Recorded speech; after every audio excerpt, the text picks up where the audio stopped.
BNP একটি রাজনৈতিক দল, তার নিজস্ব কিছু আইডিওলজি আছে, নিজস্ব কিছু ম্যানিফেস্টো আছে, আমাদের জনগণের কিছু কিছু কমিটমেন্ট আছে।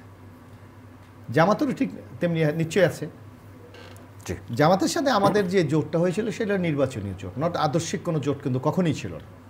তাদের সামনে কখনো আমরা যুগপৎ আন্দোলন করেছি, কখনো আমরা একই সাথে আন্দোলন করেছি গণতন্ত্র প্রতিষ্ঠার জন্য। সুতরাং জামাত যা চাইবে বিএনপি তা মেনে নেবে, এটা কারণ বিএনপি আলাদা একটি সংগঠন এবং বিএনপি 3বার ক্ষমতায় এসেছে। জামাত তো আমাদের শুধু 2001-এ আমাদের নির্বাচনী জোটে ছিল, এর আগে তো তারা ছিল না।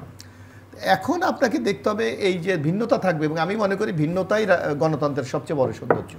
আপনি বিভিন্ন মত পথ যদি আপনি এটাকে যদি আপনি অ্যাড্রেস না করেন তাহলে তো গণতন্ত্র, তাহলে এক না একটা দোষের ফেসিস্টের মতো হয়ে যায়। সুতরাং এই ধারণাটা থাকতেই পারে। বরং আপনি এখন প্রশ্ন করতে পারেন বিএনপি কেন এত দ্রুত নির্বাচন চাচ্ছে। বলুন।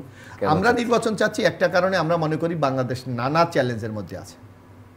আজকে অর্থনৈতিক সংকট আমাদের রয়েছে, আজকে আমাদের ব্যাংকগুলি কিন্তু তারল্য সংকট, আজকে আমাদের বিনিয়োগ হচ্ছে না। এই যেমন বৈষম্যবিরোধী ছাত্র আন্দোলনের মূল স্পিরিট ছিল কিন্তু মানে কর্মসংস্থান, মানে যেটা বৈষম্য, তারা বৈষম্য বলছে, বেসিক্যালি তো চাকরির ব্যাপার, যে কোটা থাকার কারণে তারা মেধায় চাকরি পাচ্ছে না।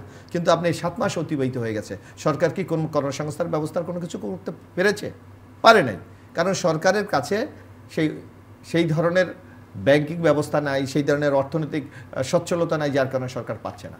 বরং আমরা যে সংকটগুলি দেখছি, আপনি দেখেন যারা আমাদের ডেভেলপমেন্ট পার্টনার, যারা বাংলাদেশে বিনিয়োগ করে, আমাদেরকে নানা ক্ষেত্রে সহযোগিতা করে, তারা ইতিমধ্যে ডিক্লেয়ার দিয়ে দিয়েছে যে তারা কোনো নির্বাচিত সরকার ছাড়া কোনো বিনিয়োগ করবে না। সুতরাং এখানে একটা বিরাট চ্যালেঞ্জ। আপনি যদি বিনিয়োগ না করেন তাহলে আপনার শিল্পায়ন হবে না, শিল্পায়ন না হলে আপনার কর্মসংস্থান হবে না, কর্মসংস্থান না হলে এই যে বৈষম্যবিরোধী ছাত্রদের মূল স্পিরিট চাকরি, সেখানে হবে না। সুতরাং এই সংকটগুলি রয়েছে। পাশাপাশি আপনি দেখবেন এই ডক্টর ইউনূস একটা ইন্টেরিয়াম গভর্নমেন্ট একটা, আপনি দেখবেন এই 5ই আগস্ট আপনি যদি দেখেন যেই জনপ্রিয়তা তাদের ছিল, আজকে 7 মাস পর আপনি একটু মেপে দেখেন জনপ্রিয়তা কোথায় গিয়েছে।